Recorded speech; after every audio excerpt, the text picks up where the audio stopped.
Hello students, welcome back once again on my YouTube channel. Let's be Mathaholic. And in today's lecture, we are going to cover some of the important properties of rational numbers. Basically, when we operate rational numbers, means when we perform the basic fundamental mathematical operations in rational numbers, so what are the properties they obey or they follow, ठीक है, or they show, you can say.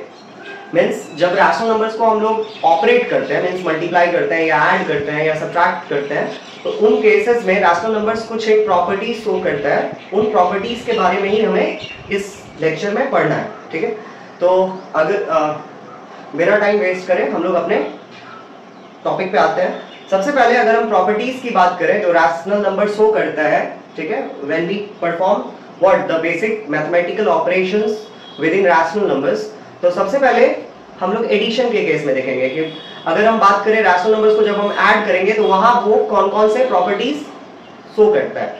तो जो first property rational number addition के case में show करता है वो properties है आपका क्लोजर प्रॉपर्टी. ठीक है, तो आइए देखते हैं सबसे पहले क्लोजर प्रॉपर्टी क्या कहता है. स्पेलिंग होता है CLOSURE closure property. CLOSURE closure property. Spelling सही से लिखिएगा. कई लोग इसको CLOSER लिख देते हैं, क्लोजर वो नजदीक वाला. ठीक है, ऐसा नहीं है. क्लोजर प्रॉपर्टी क्या है? अगर आप दो रैशनल नंबर्स को ऐड करोगे, ठीक है, तो आपको हमेशा जो रिजल्ट होगा ना वो क्या होगा, एक रैशनल नंबर ही मिलेगा. Means the sum of two rational numbers is what, is always a rational number. The sum of two rational numbers is what, is always a rational number. Always a rational number. मान लेते हैं हमारे पास एक rational number है a/b. ठीक है, हमने इसके साथ ऐड कर दिया एक दूसरे रैशनल नंबर c/d को. a/b क्या है हमारा, एक रैशनल नंबर है. ठीक है, c/d एक दूसरा रैशनल नंबर है. तो एक रैशनल नंबर a/b के साथ हम दूसरे रैशनल नंबर c/d को ऐड कर रहे हैं और मान लेते हैं कि हम इन दोनों को ऐड करने पर हमें क्या मिलेगा, एक तीसरा रैशनल नंबर रिजल्ट के रूप में मिलेगा.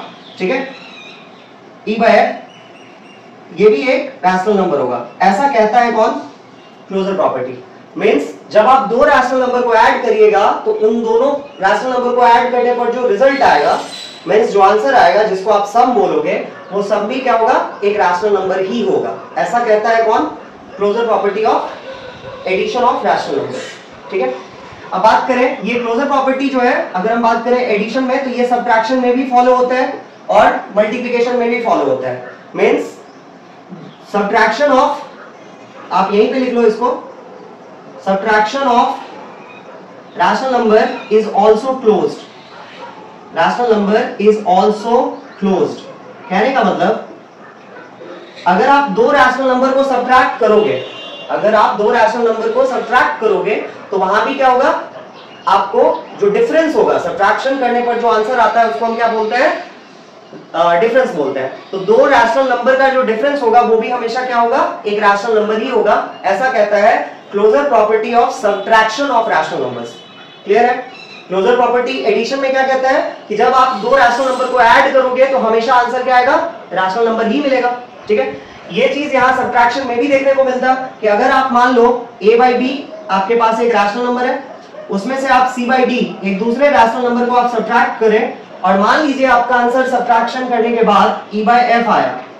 ठीक है, तो ये भी एक रैशनल नंबर था a/b. जो c/d आपने सब्ट्रैक्ट किया ये भी एक रैशनल नंबर था और जो आपने आंसर पाया सब्ट्रैक्शन करने के बाद वो भी क्या था, एक रैशनल नंबर था. यही कहता है क्या, subtraction of rational number, closure property of subtraction of rational number. Clear है? ये चीज मल्टीप्लिकेशन में भी फॉलो होता है, तो हम लोग मल्टीप्लिकेशन के लिए अलग से देखेंगे प्रॉपर्टीज. यहाँ चूंकि ज्यादातर प्रॉपर्टी जो है ना, वो ज्यादातर प्रॉपर्टीज आपको सिर्फ एडिशन और मल्टीप्लिकेशन में शो होते हुए दिखते हैं. सब्ट्रैक्शन और डिवीजन के केस में गिने चुने प्रॉपर्टीज हैं. ठीक है, जिसमें एक ये यहाँ पे ये रहा प्रॉपर्टी, क्लोजर प्रॉपर्टी जो सब्ट्रैक्शन में दिखता है, ये डिवीजन में तो दिखता भी नहीं है. मींस जब आप दो रैशनल नंबर को डिवाइड करोगे तो जरूरी नहीं है कि आपका आंसर एक रैशनल नंबर मिले. ठीक है, वो रैशनल नंबर आ भी सकता है, नहीं भी आ सकता है. हम लोग वहां उसके जब मल्टीप्लिकेशन का पढ़ेंगे तो वहीं पे साथ में डिवीजन के लिए अगर एक दो प्रॉपर्टीज है तो वहां हम लोग पढ़ लेंगे. ठीक है। तो हमने ये सीखा closure property of addition of rational number में कि अगर आप दो रैशनल नंबर को ऐड करते हो तो ऐड करने पर जो आंसर मिलता है उसको हम ऑब्वियसली सम बोलते हैं। तो the sum of two rational number is always gonna rational number and the difference of two rational number is always what, a rational number. Clear?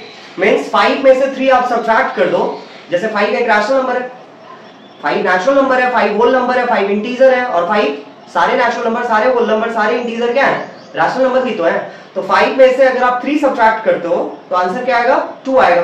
तो 5 भी रैशनल था, 3 भी रैशनल था, और 2 क्या है, वो भी एक रैशनल है। मैं क्या बोलना चाह रहा हूं, जैसे आप मान लो आप 5 क्या है, एक रैशनल नंबर है, एक नेचुरल नंबर है, एक होल नंबर है, एक इंटीजर है, एक रैशनल भी है, ठीक है। उसमें यदि आप 3 ऐड कर दे तो 5 क्या था, रैशनल है, 3 क्या है, रैशनल है, और जब आप इसको ऐड करोगे 8 आएगा, वो भी क्या है, एक रैशनल है। तो आपने क्या देखा कि दो रैशनल नंबर को ऐड करने पर आपका जो आंसर आया, सम आया, वो भी एक रैशनल नंबर आया। यही चीज अगर आप 5 में से 3 सब्ट्रैक्ट कर दो, आप सिर्फ 5 और 3 नहीं, कोई भी दूसरा एग्जांपल ले सकते हो, फ्रैक्शनल फॉर्म में भी ले सकते हो, p/q के फॉर्म में भी। 5 क्या है, रैशनल है, आप उसमें से एक दूसरे रैशनल नंबर 3 को सब्ट्रैक्ट कर रहे हो, ठीक है। तो जो आंसर आया, डिफरेंस आया, ऑब्वियसली सब्ट्रैक्शन करने पर जो आंसर आता है उसको हम डिफरेंस बोल रहे होते हैं। तो 2 ये भी क्या है, रैशनल है। तो क्लोजर प्रॉपर्टी यही कहता है एडिशन या सब्ट्रैक्शन में कि दो रैशनल नंबर को ऐड करने पर क्या मिलेगा, रैशनल ही मिलेगा। ये एडिशन के लिए था, और सब्ट्रैक्शन के लिए है कि जब आप दो रैशनल नंबर को सब्ट्रैक्ट करोगे तो हमेशा आंसर एक रैशनल नंबर ही मिलेगा। अब अगला प्रॉपर्टी है कम्यूटेटिव प्रॉपर्टी। पहले एडिशन के लिए देखते हैं कम्यूटेटिव प्रॉपर्टी क्या कहता है। ये कहता है कि two rational numbers can be added in any order. आप दो रैशनल नंबर आपके पास अगर गिवन है, ठीक है, तो आप उन दोनों रैशनल नंबर्स को किसी भी ऑर्डर में ऐड कर सकते हो, can be added in any order. इससे उसके रिजल्ट पे कोई फर्क नहीं पड़ता, इससे उनका सम हैम्पर्ड नहीं होता, अफेक्टेड नहीं होता, ठीक है। एग्जांपल समझते हैं। मान लीजिए आपके पास एक रैशनल नंबर है a/b और दूसरा रैशनल नंबर है c/d।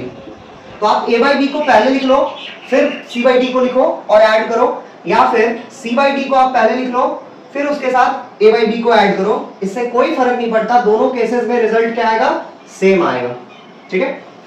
इससे एग्जांपल के तौर पे अगर हम बात करें, सपोज 5 + 3 करें या 3 + 5 करें, ठीक है। मींस आप 5 को ऊपर लिखो, 3 नीचे रख के लिखो और फिर ऐड कर लो। ऐसे केस में भी 8 ही आना है।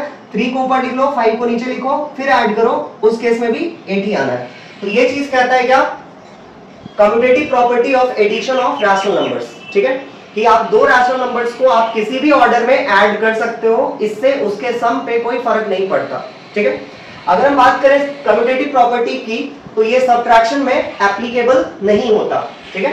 तो आप यहां पे लिख लोगे पॉइंट बना करके कि subtraction of rational numbers is not commutative. Means rational number में जो सब्ट्रैक्शन होता है ये कम्यूटेटिव प्रॉपर्टी को नहीं मानता, इज नॉट कम्यूटेटिव। मतलब a/b में से c/d को अगर आप सब्ट्रैक्ट करते हो या c/d में से a/b को सब्ट्रैक्ट करते हो तो दोनों जगह का आंसर सेम नहीं आएगा। ये इक्वल्स टू लिख करके आप ऐसे क्रॉस कर दो, मतलब इक्वल नहीं होगा, ठीक है। मींस एडिशन के केस में तो हम ऐसा कर सकते हैं कि दो रैशनल नंबर को किसी भी ऑर्डर में ऐड कर सकते हैं, लेकिन in case of subtraction we can't subtract two rational numbers in any order. Clear? क्योंकि जब आप एग्जांपल समझो क्यों ये फॉलो नहीं होता है, जब हम 5 - 3 करते हैं तो आंसर हमारा क्या आएगा, 2 आएगा। 5 में से 3 सब्ट्रैक्ट करने पर 2 मिलेगा, लेकिन जब हम 3 - 5 करेंगे, ठीक है, तो ये आंसर क्या आएगा, 3 में से 5 सब्ट्रैक्ट होगा तो आंसर आएगा -2। तो 2 और -2 आपस में क्या है, इक्वल नहीं है। तो इसीलिए सब्ट्रैक्शन ऑफ रैशनल नंबर्स ये कम्यूटेटिव प्रॉपर्टी को फॉलो नहीं करता। अब तीसरी प्रॉपर्टी की ओर बढ़ते हैं हम लोग। तीसरा प्रॉपर्टी है एसोसिएटिव प्रॉपर्टी। ये प्रॉपर्टी क्या कहता है कि अगर आपके पास 3 रैशनल नंबर है, मान लेते हैं पहला रैशनल नंबर a/b, दूसरा c/d और तीसरा e/f, ठीक है। क्योंकि रैशनल नंबर है तो सारे हम एक्सपेक्ट करते हैं रैशनल नंबर से कि वो p/q के फॉर्म में होगा, मतलब p और q, न्यूमरेटर और डिनोमिनेटर दोनों क्या होंगे, इंटीजर होंगे। तो हमने अपने मन से अज्यूम कर लिया कि कोई 3 रैशनल नंबर हमारे को दे रखे हैं, उनमें से एक है a/b, दूसरा है c/d, तीसरा है e/f।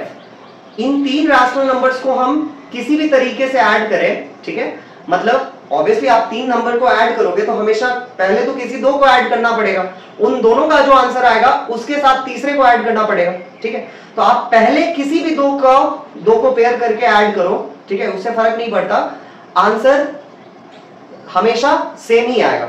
एग्जांपल समझते हैं। मान लीजिए कि हमारे पास 3 रैशनल नंबर दिए गए थे, a/b, c/d और e/f। क्लियर है? हमने क्या किया, पहले c/d और e/f इन दोनों रैशनल नंबर को ऐड किया, ठीक है, और जो आंसर आएगा उसके साथ a/b को ऐड किया, ठीक है। यहां जो आंसर आया, या फिर कोई ऐसा भी कर सकता है कि a/b और c/d का एडिशन पहले कर ले और जो आंसर आएगा उसके साथ e/f को बाद में ऐड करें, ठीक है। तो इन दोनों ही रास्ते से चलने पर रिजल्ट क्या आएगा, सेम आएगा। ऐसा कहता है एसोसिएटिव प्रॉपर्टी। अब हम समझते हैं कुछ वैल्यूज लेकर के। मान लेते हैं यहाँ पे हमारे पास 3 रैशनल नंबर है, 5, 4 और 3। हमने 3 रैशनल नंबर सिलेक्ट किया अपने मन से, 5, 4 और 3।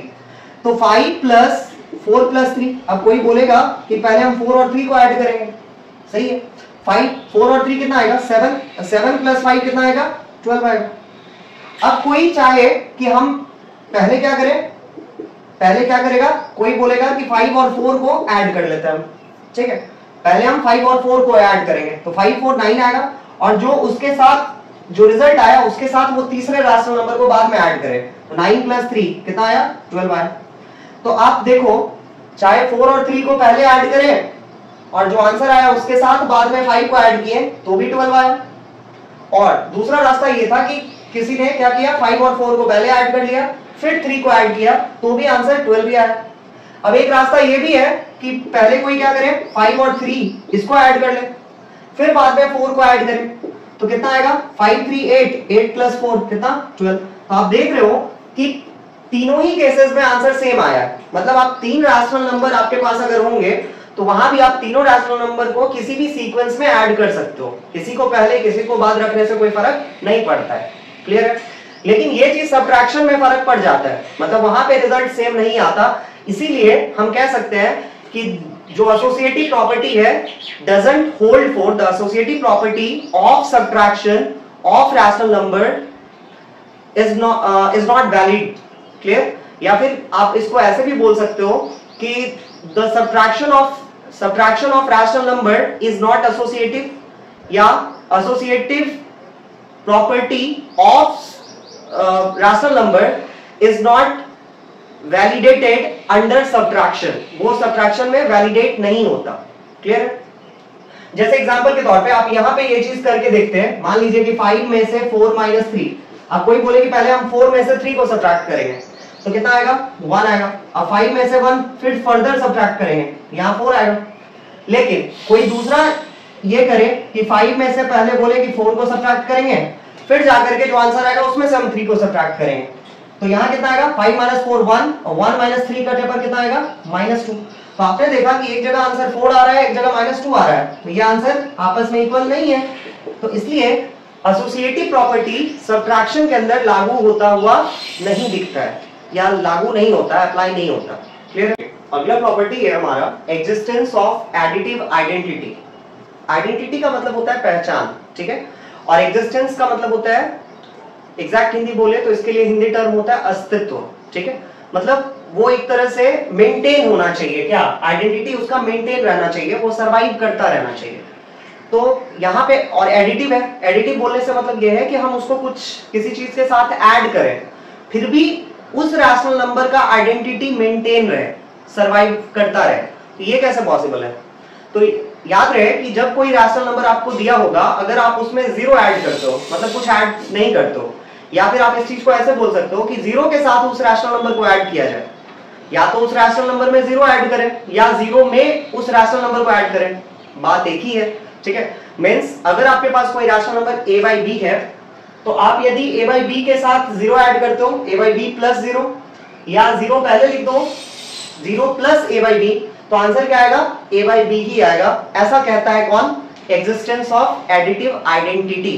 क्योंकि हमारे पास पहले भी रैशनल नंबर क्या था, a/b था, और बाद में भी जो आंसर आया हमने कुछ एडिशन किया, यहाँ पे क्या ऐड किया, 0 ऐड किया, और 0 ऐड करने के बावजूद भी हमारा आंसर क्या रहा, वही रैशनल नंबर रहा। मतलब उस रैशनल नंबर की आइडेंटिटी यहाँ पे क्या हुई, मेंटेन्ड रही, ठीक है। सरवाइव करती रही, ठीक है। तो इस वजह से हम इस प्रॉपर्टी को क्या बोलते हैं, एग्जिस्टेंस ऑफ एडिटिव आइडेंटिटी, कि हम एक रैशनल नंबर के साथ कुछ ऐड कर रहे हैं बट स्टिल ऐड करने के बावजूद हमारे को वही रैशनल नंबर मिल जा रहा है, तो इस प्रॉपर्टी को बोलते हैं एग्जिस्टेंस ऑफ एडिटिव आइडेंटिटी। ये ऐड करने के केस में है, तो एडिटिव आइडेंटिटी एक प्रॉपर्टी हम लोग ऐसा ही मिलता जुलता मल्टीप्लिकेशन में पढ़ेंगे, वहां बोलते हैं मल्टीप्लिकेटिव आइडेंटिटी, ठीक है। यहाँ पे याद रखिएगा, हियर जीरो को हम बोलते हैं क्या, here zero is called the additive identity element. Zero is called the additive identity element. Zero को बोला जाता है एडिटिव आइडेंटिटी एलिमेंट, क्लियर है। इसके बाद अब अगला प्रॉपर्टी है, एग्जांपल के तौर पे आप 5 में सपोज 0 ऐड कर दो या 0 में 5 ऐड करो तो आंसर क्या होगा, 5 ही मिलेगा, ठीक है। तो 5 पहले से भी हमारे पास था और आखिरकार आंसर भी क्या आया, 5 ही आया, क्योंकि हमने 5 के साथ यहाँ कुछ ऐड किया ही नहीं, कुछ ऐड किया नहीं मींस 0 ऐड किया, और 0 ऐड करने पर किसी कोई फर्क नहीं पड़ता। अब अगला प्रॉपर्टी है एग्जिस्टेंस ऑफ एडिटिव इनवर्स।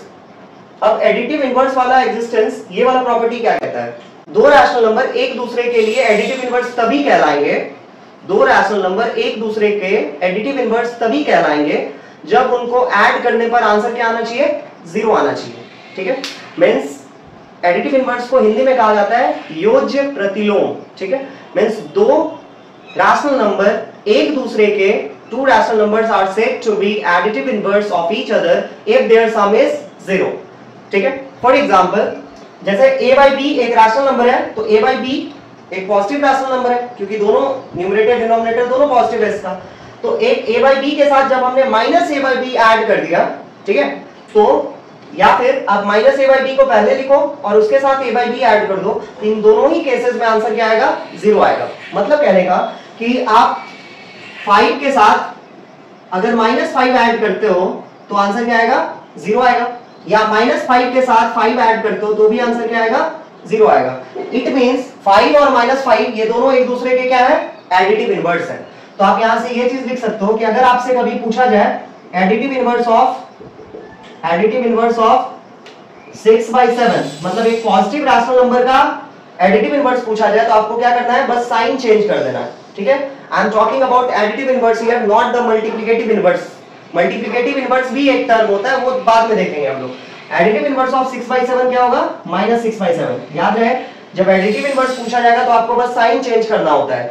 इसके बाद एडिटिव इनवर्स ऑफ क्या, एडिटिव इनवर्स ऑफ किसी नेगेटिव रैशनल नंबर की बात करें, जैसे एडिटिव इनवर्स ऑफ -15/29, तो क्या हो जाएगा, 15/29, ठीक है। अगर आपसे कोई पूछे कि एडिटिव इनवर्स ऑफ 0 का एडिटिव इनवर्स क्या होता है, तो एडिटिव इनवर्स ऑफ 0 खुद 0 ही होता है, मतलब 0 का एडिटिव इनवर्स 0 खुद होता है, क्लियर है, क्योंकि 0 is neither negative nor positive, clear है।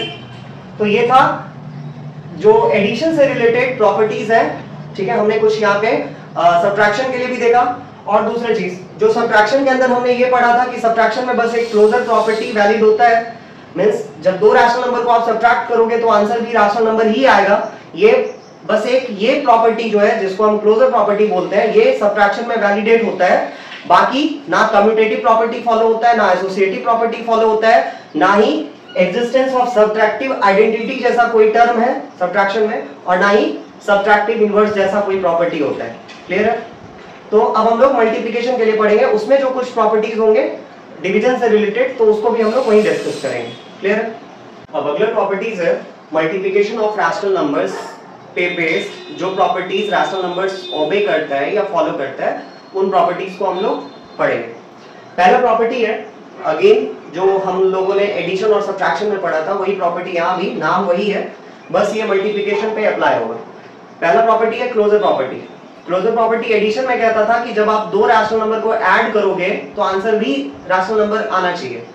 यहां भी वही चीज, जब दो रैशनल नंबर को आप मल्टीप्लाई करोगे तो भी आंसर क्या आएगा, रैशनल नंबर ही आता है, ठीक है। Means closure property of multiplication of rational numbers says if we multiply two rational numbers, if we multiply two rational numbers, then the product is always a rational number, clear। मान लेते हैं a by b एक rational number है, c by d एक दूसरा rational number है, हमने इन दोनों को मल्टीप्लाई किया और आंसर आया let suppose E bye F, तो ई बाय एफ भी जो है वो एक क्या होगा, यहाँ रैशनल नंबर ही होगा। समझते हैं? मान लेते हैं कि हमारे पास दो रैशनल नंबर, एक 5 है एक 3 है। 5 क्या था, ये भी रैशनल है, 3 क्या है, ये भी रैशनल है, ठीक है। तो जब आप इन दोनों को मल्टीप्लाई करोगे और आंसर आपका 15 आएगा, तो 15 भी क्या होगा, एक रैशनल नंबर ही होगा। यही कहता है closure property of multiplication of rational number.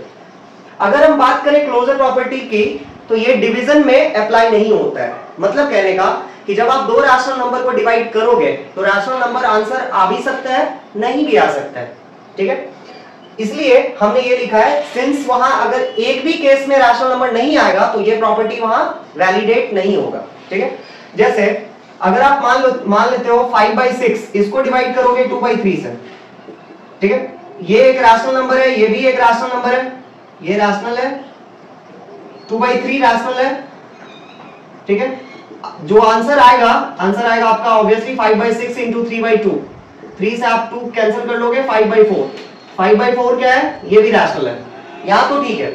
लेकिन जब आप 5/6 का डिवीजन किए होते हैं 0 से, ठीक है, तो 0 भी तो रैशनल है, 5/6 रैशनल है, 0 भी रैशनल है, ठीक है।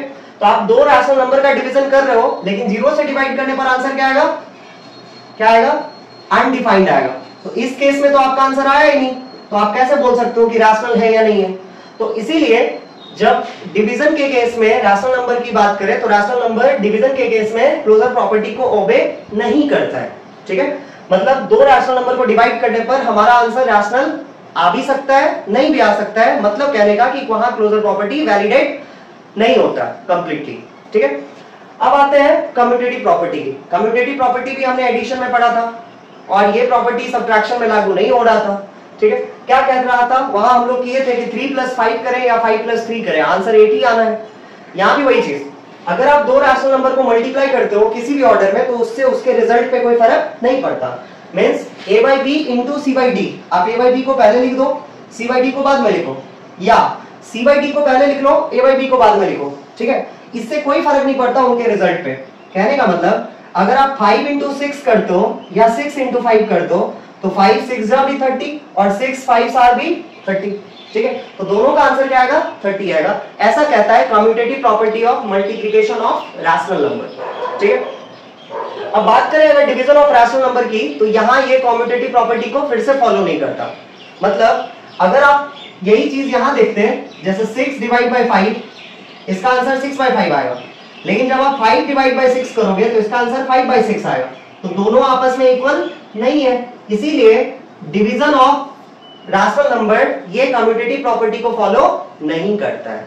क्लियर है? मतलब a/b डिवाइड बाय c/d ये कभी भी इक्वल नहीं आएगा किसके, आपके पास मान लो एक रैशनल नंबर है a/b, दूसरा है c/d, इसको यदि आप आपस में डिवाइड करते हो तो ये कभी भी इक्वल नहीं आएगा किसके, c/d डिवाइड बाय a/b के। क्लियर? तो यहाँ पे डिवीजन ऑफ रैशनल नंबर ये कम्यूटेटिव प्रॉपर्टी को ओबे नहीं करता है। अब आते हैं तीसरे प्रॉपर्टी की ओर, वो है एसोसिएटिव प्रॉपर्टी। अगेन ये प्रॉपर्टी हमने कहां पढ़ा था, एडिशन के केस में पढ़ा था। वहां क्या था कि अगर हमारे को 3 रैशनल नंबर दिए रहेंगे तो हम तीनों रैशनल नंबर को किसी भी ऑर्डर में रख करके ऐड कर सकते हैं, इससे उसके रिजल्ट पे कोई फर्क नहीं पड़ता। यहां भी वही चीज, लेकिन ये मल्टीप्लिकेशन के लिए है। तो अगर आपके पास 3 रैशनल नंबर है, मान लेते हैं एक a/b है, दूसरा c/d है, तीसरा e/f है, तो इन तीनों रैशनल नंबर्स को हम कैसे भी किसी भी सीक्वेंस में रख करके मल्टीप्लाई कर लें, इससे उनके प्रोडक्ट पे कोई फर्क नहीं पड़ता। ठीक है, मींस कोई चाहे पहले c/d और e/f इन दोनों को मल्टीप्लाई करे, जो आंसर आएगा उसके साथ वो a/b को मल्टीप्लाई करे। ठीक है, या फिर कोई a/b और c/d इन दोनों का मल्टीप्लिकेशन पहले कर ले और जो आंसर आएगा उसके साथ e/f का मल्टीप्लिकेशन करे। ठीक है, इन दोनों ही केसेस में आंसर सेम आएगा। समझते हैं, मान लेते हैं हमारे पास 3 रैशनल नंबर कौन कौन है, 5, 4 और 3। ठीक है, अब कोई 5 × 4 पहले कर दे और जो आंसर आएगा बाद में 3 के साथ मल्टीप्लाई करे, तो 5 4 जा 20, 20 × 3 कितना आ गया, 60। अब कोई क्या करे कि पहले 4 × 3 का मल्टीप्लिकेशन कर ले, तो 4 3 जा 12, 12 × 5 कितना आएगा, 60 आएगा। क्लियर है? अब कोई क्या करे कि 5 × 3 पहले कर ले, उसके बाद 4 से मल्टीप्लिकेशन करे, तो 15 × 4 यहां से भी क्या आएगा, 60 आएगा। तो आप देखें कि आपके पास यदि तीन रैशनल नंबर हो, आप तीनों रैशनल नंबर में किसी को पहले किसी को बाद रख करके मल्टीप्लाई कर सकते हो, उससे कोई फर्क नहीं पड़ता उसके रिजल्ट पे। ऐसा कहता है एसोसिएटिव प्रॉपर्टी। क्लियर है? एसोसिएटिव प्रॉपर्टी होल्ड करता है एडिशन में भी और मल्टीप्लिकेशन में भी, लेकिन सब्ट्रैक्शन और डिवीजन में एसोसिएटिव प्रॉपर्टी होल्ड नहीं करता, मतलब वहां ये मुकर जाता है, वैलिडेट नहीं होता। मींस यहां पे अगर आप ऐसा देखोगे कि दो रैशनल नंबर को, जब हमने देखा था कि दो रैशनल नंबर को ही हमने डिवाइड किया तो वो कम्यूटेटिव प्रॉपर्टी को ओबे नहीं करता था, ठीक है। अब यहाँ तो तीन रैशनल नंबर की बात है, मतलब a बाई बी को यदि आप डिवाइड करते हो c बाई डी से, पहले आप इन दोनों को डिवाइड कर लो और जो आंसर आएगा उसके बाद e बाई एफ से करना, ठीक है। ये कभी भी इक्वल नहीं आएगा यदि आप a बाई बी का को बाद में डिवाइड करना और c बाई डी और e बाई एफ इन दोनों को पहले डिवाइड कर लो, तो इनका जो आंसर आएगा और इनका जो आंसर आएगा ये दोनों आंसर्स डिफरेंट होंगे। मतलब कहने का अगर ये आंसर्स डिफरेंट आते हैं मींस एसोसिएटिव प्रॉपर्टी डिवीजन के केस में वैलिडेट होता हुआ आपको नहीं दिखेगा। क्लियर है? अगले प्रॉपर्टी की तरफ बढ़ते हैं। अगला प्रॉपर्टी है हमारा एग्जिस्टेंस ऑफ मल्टीप्लिकेटिव आइडेंटिटी। इससे पहले ऐसा ही मिलता जुलता एक टर्म हम लोगों ने एडिटिव आइडेंटिटी पढ़ा था एडिशन के टाइम पे।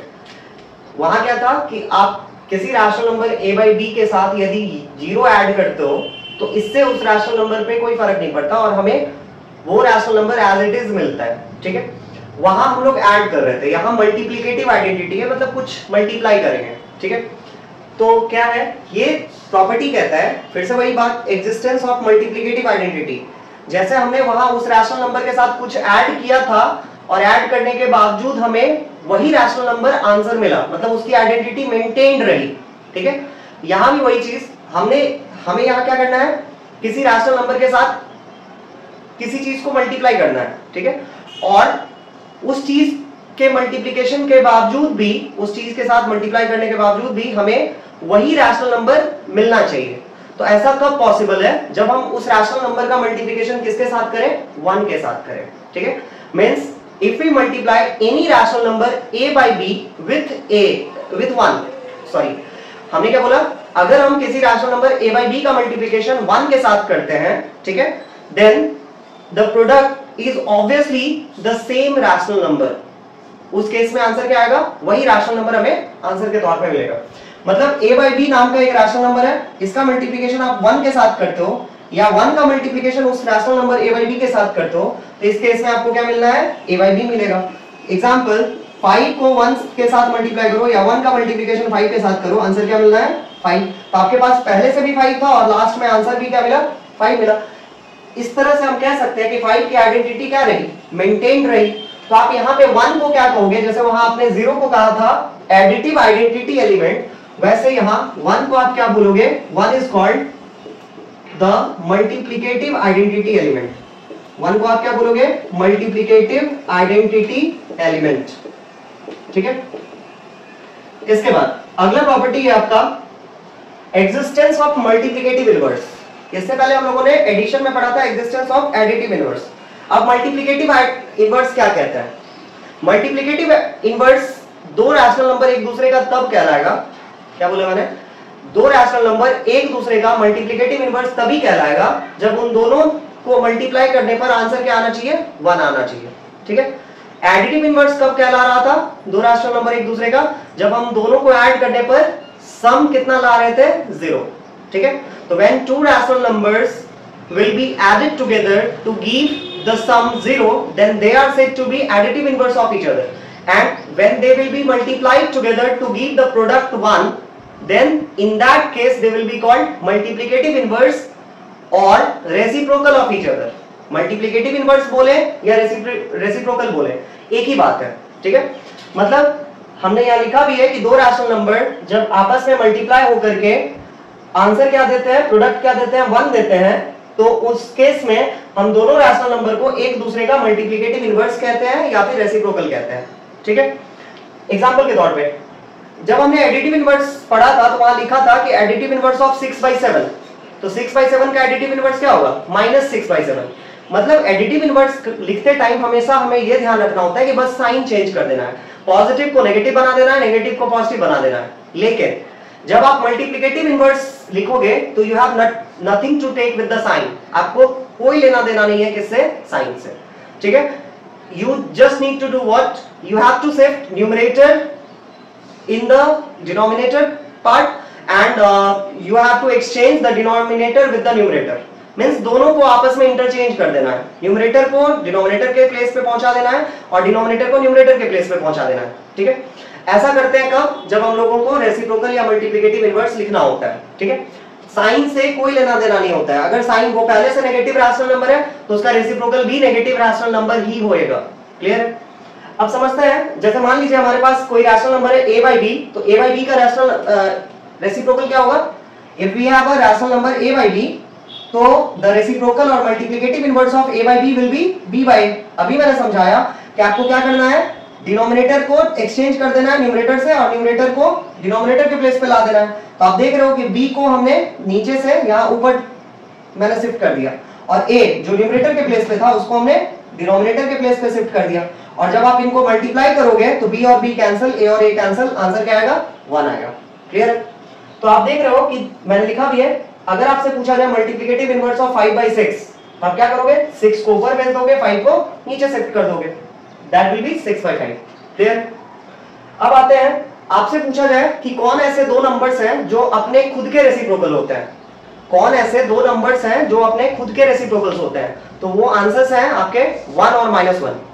1 और -1 ये दो ऐसे रैशनल नंबर होते हैं जो अपने आप के रेसिप्रोकल होते हैं। मतलब 1 का रेसिप्रोकल क्या होता है, 1, ठीक है, क्योंकि 1 को आप कैसे लिखोगे, 1 को आप 1 by 1 लिख सकते हो। अब आप इसको, इसके डिनोमिनेटर में भी 1 है तो आप इस 1 को यहां भेज दो, इस 1 को यहां ले आओ, उससे क्या फर्क पड़ा, अभी भी ये 1 by 1 ही रहा, ठीक है। अगर आप -1 के केस में देखो तो -1 के केस में भी यही है, -1 को आप -1 by 1 लिख सकते हो। अब ये 1 यहां चला गया और -1 नीचे ले आओ, ठीक है। अब डिनोमिनेटर के साथ नेगेटिव हो या न्यूमरेटर के साथ नेगेटिव हो, उससे कोई फर्क नहीं पड़ता, अभी भी इसका वैल्यू क्या है, -1 ही है। तो आपसे अगर पूछा जाए कि which are the two rational numbers which are the reciprocals or multiplicative inverse of themselves, तो the answers will be 1 and -1, clear. अब इसके बाद तो मैंने लिखा भी है 1 और -1 ये दो ऐसे नंबर्स हैं जो अपने आप के रेसिप्रोकल्स होते हैं या मल्टीप्लिकेटिव इनवर्स होते हैं। अगर आपसे पूछा जाए कि 0 का ये क्या होता है, रेसिप्रोकल या फिर मल्टीप्लिकेटिव इनवर्स, तो याद रखिएगा 0 हैज नो रेसिप्रोकल, या फिर the reciprocal of 0 is not defined. क्यों नहीं होगा, क्योंकि 0 का मतलब होता है 0 by 1, 0 by 2, 0 by 3, 0 by any number. जब आप इसका रेसिप्रोकल करोगे तो 1 ऊपर चला जाएगा, 0 नीचे आ जाएगा, 2 ऊपर चला जाएगा, 0 नीचे आ जाएगा। तो अभी मैंने बताया कि जब आप डिनोमिनेटर में 0 को रखोगे तो आंसर क्या आएगा, जब आप डिनोमिनेटर में 0 रखोगे इट मींस 0 डिवाइजर बना रहे हो आप, ठीक है। और 0 को डिवाइजर बनाने पर आंसर मीनिंगलेस आता है, 0 can only be the dividend, 0 can not be the divisor, clear. सबसे लास्ट प्रॉपर्टी जो हमें पढ़ना है इस चैप्टर के अंदर वो है डिस्ट्रीब्यूटिव प्रॉपर्टी ऑफ मल्टीप्लिकेशन। ये एडिशन के लिए भी होता है और सब्ट्रैक्शन के लिए भी होता है। तो पूरा प्रॉपर्टी मतलब जो पूरा टर्म है वो है distributive property of multiplication over addition, and वापस दूसरे टर्म के लिए हम पढ़ेंगे distributive property of multiplication over subtraction, ठीक है। समझते हैं, जैसे एसोसिएटिव प्रॉपर्टी में हमारे पास 3 रैशनल नंबर्स रिक्वायर्ड होते थे, ठीक है, उसी तरीके से डिस्ट्रीब्यूटिव प्रॉपर्टी में भी आप 3 रैशनल नंबर्स पे इस प्रॉपर्टी को वैलिडेट करोगे, ठीक है। अब समझते हैं एडिशन के लिए ये प्रॉपर्टी क्या कहता है। ये कहता है कि अगर आपके पास 3 रैशनल नंबर हैं, उनमें से एक है a by b, दूसरा है c by d और तीसरा है e by f, ठीक है, और आप उसको इस तरीके से लिखो कि आपने क्या किया, c by d और e by f इन दोनों को आप ऐड कर रहे हो, c by d और e by f इन दोनों को आप ऐड कर रहे हो, और जो भी आंसर आएगा उसके साथ आप a by b को मल्टीप्लाई कर रहे हो, ठीक है। आप c by d और e by f को ऐड कर रहे हो और जो आंसर आएगा उसके साथ आप a by b का मल्टीप्लिकेशन कर रहे हो, ठीक है। आप या तो ये कर सकते हो या फिर इसके बिहाफ में आप क्या कर सकते हो, a by b का मल्टीप्लिकेशन c by d से कर दो, a by b का मल्टीप्लिकेशन c by d से कर दो, प्लस और ऐड कर दो उसके साथ क्या, a by b का मल्टीप्लिकेशन e by f के साथ करके, ठीक है। आप इस चीज को यहाँ पे अच्छे ढंग से नहीं समझ पाए तो आप दूसरे तरीके से ऐसे समझ सकते हो। मान लो आपके पास 3 रैशनल नंबर है, कौन कौन, एक है 5, एक है 6 और एक है, एक हमने मान लिया 6, एक मान लिया 5, एक मान लिया 4, ठीक है। समझते हैं, a बाई बी की जगह पे हमने एक रैशनल नंबर माना 6, दूसरा 6 इंटू 5 प्लस 4। ये क्या कहता है? ये कहता है कि अगर आप दो रैशनल नंबर को ऐड कर दे रहे हो, 5 प्लस 4 कर दो 9, 9 इंटू 6 करो तो कितना आएगा 54। आपके पास एक चॉइस तो ये था कि आप ये कर सकते थे, या फिर दूसरा तरीका ये था कि आप 6 को डिस्ट्रीब्यूट कर दो, तो 6 का मल्टीप्लिकेशन एक बार 5 के साथ करो और एक बार 6 का मल्टीप्लिकेशन 4 के साथ करो और इन दोनों रिजल्ट को ऐड कर दो, ठीक है? तो 6 4 जा 24, 6 5 जा 30, ये भी आंसर 54 ही आएगा। तो दोनों केसेस में आंसर सेम आएगा। ये जो प्रॉपर्टी है डिस्ट्रीब्यूटिव प्रॉपर्टी ऑफ मल्टीप्लिकेशन, ये कैलकुलेशन में बहुत काम आता है, खास करके टेबल में। जैसे आपको समझाता हूं मैं, मान लीजिए आप किसी को 92 इंटू 6 करना है, ठीक है? 92 इंटू 6 करना है, तो उसको वो क्या करे, 90 प्लस 2 लिख लें, इंटू 6 कर ले। मीन्स अगर 92 6 जा किसी को करना है तो वो क्या करे, 96 जा कर ले। 96 जा करना आसान है क्योंकि उसको 96 जा सिर्फ करना होगा, तो 9 6 जा 54, तो 96 जा 540 और 2 6 जा 12, तो बस इसको ऐड कर दे तो 552। यही क्या होगा, 92 6 जा का वैल्यू। समझ आया? तो डिस्ट्रीब्यूटिव प्रॉपर्टी कैलकुलेशन में बहुत बेनिफिशियल है, बहुत ज्यादा इंपॉर्टेंट है, तो आप इस प्रॉपर्टी को ध्यान रखोगे। अब सब्ट्रैक्शन के लिए यही प्रॉपर्टी क्या कहता है, अगर आप देखो, मान लो आपके पास तीन रैशनल नंबर इस बार 12, 9 और 7, हमने ये तीन रैशनल नंबर अज्यूम किए। पहला तो सब्ट्रैक्शन के लिए ये प्रॉपर्टी कहता है कि 12 इंटू 9 माइनस 7 करो। आप दो रैशनल नंबर को सब्ट्रैक्ट कर रहे हो और उसके साथ जो आंसर आएगा उसके साथ आप तीसरे को मल्टीप्लाई करो, तो कितना हो गया, 12 इंटू 9 माइनस 7 इज 2, ठीक है? अब इधर आप दूसरा क्या कर सकते हो, 12 इंटू 9 कर दो, 12 का मल्टीप्लिकेशन 9 के साथ करो और 12 का मल्टीप्लिकेशन 7 के साथ करो, ठीक है? तो 12 9 जा 108, 12 7 जा 84। आप दोनों को माइनस कर लो, 108 में से 84 सब्ट्रैक्ट करोगे तो आपका आंसर आएगा 24, ठीक है? और यहां भी आपने जो 12 इंटू 2 किया तो आपको यहां भी आंसर क्या मिलेगा, 24 ही मिलेगा। सही है? तो आप चाहे इस केस में या इस केस में, यहां सब्ट्रैक्शन का साइन था, माइनस का साइन था, तो यहां भी माइनस का साइन आप रखोगे। यही कहता है distributive property of multiplication over addition and subtraction, ठीक है? अब यहां भी मान लीजिए किसी को इस प्रॉपर्टी का distributive property of multiplication over subtraction को यूज करना है, तो जैसे मान लीजिए किसी को 98 इंटू 6 करना है, 98 इंटू 6 या 98 इंटू 8 करना है, ठीक है? जैसे इसका 98 इंटू 8 करके कोई बहुत जल्दी आंसर बता सकता है, 800 माइनस 16, ये हो जाएगा आपका कितना, 784। 98 8 होगा 784, ठीक है? चेक करते हैं कैसे। 98 को हम क्या लिख सकते हैं, 100 माइनस 2 लिख सकते हैं, ठीक है? 100 माइनस 2 इंटू व्हाट, 8। अब आप इस 8 को पीछे लिखो या यहां लिखो, एक कोई फर्क नहीं पड़ता। तो आपको क्या करना है, आपने 8 इंटू 100 किया 800 और 8 इंटू 2 किया 60 और दोनों को माइनस कर लो, तो आपका आंसर क्या आएगा, 784। तो 98 8 जा वहां से क्या मिला, 784। तो हमने ये जो वैल्यू निकाला, ये कैसे निकाला, using the distributive law over subtraction. Clear है? तो ये जितने भी इंपॉर्टेंट प्रॉपर्टीज थे रैशनल नंबर्स के अंदर, इनके एडिशन से रिलेटेड, सब्ट्रैक्शन से रिलेटेड, डिवीजन से रिलेटेड मैंने सब करा दिए। और हाँ, यहाँ जो डिवीजन में हमने एसोसिएटिव, कम्यूटेटिव, उसमें तो लिख दिया था कि ये सब वैलिडेट नहीं होते। बाकी जिन प्रॉपर्टीज के सामने हमने नहीं लिखा है, इसका मतलब वो भी अंडरस्टूड है कि ये सारे प्रॉपर्टीज यहाँ अप्लाई नहीं होते डिवीजन में, ठीक है? तो डिवीजन के अंदर, रैशनल नंबर्स के डिवीजन में कोई भी प्रॉपर्टी अप्लाई नहीं होता है, ठीक है? जितने भी प्रॉपर्टीज हमने लिखे हैं, बाकी जितने प्रॉपर्टीज हमने एडिशन और सब मल्टीप्लिकेशन के लिए लिखे हैं, वो सारे प्रॉपर्टीज आपको याद होने चाहिए। इस पे बेस्ड ये आता है, कई बार तो आपको प्रॉपर्टीज के नाम पूछे जाएंगे, ठीक है? Name the properties involved here, और वहां पे आपको वेरीफाई करने कहा जाएगा, मतलब एलएचएस और आरएचएस दोनों रिजल्ट सेम आना चाहिए, ठीक है? इस पे बेस्ड क्वेश्चंस भी हम लोग करेंगे। ये जनरली प्रॉपर्टी जो है वो क्लास 8 के रैशनल नंबर्स के सिलेबस में है, क्लास 7th में नहीं है और क्लास 9th में भी नहीं है। तो क्लास 8 के लिए ये ज्यादा बेनिफिशियल था, तो आप ये प्रॉपर्टीज पढ़ लोगे, ठीक है? चलिए, thank you so much, have a good day.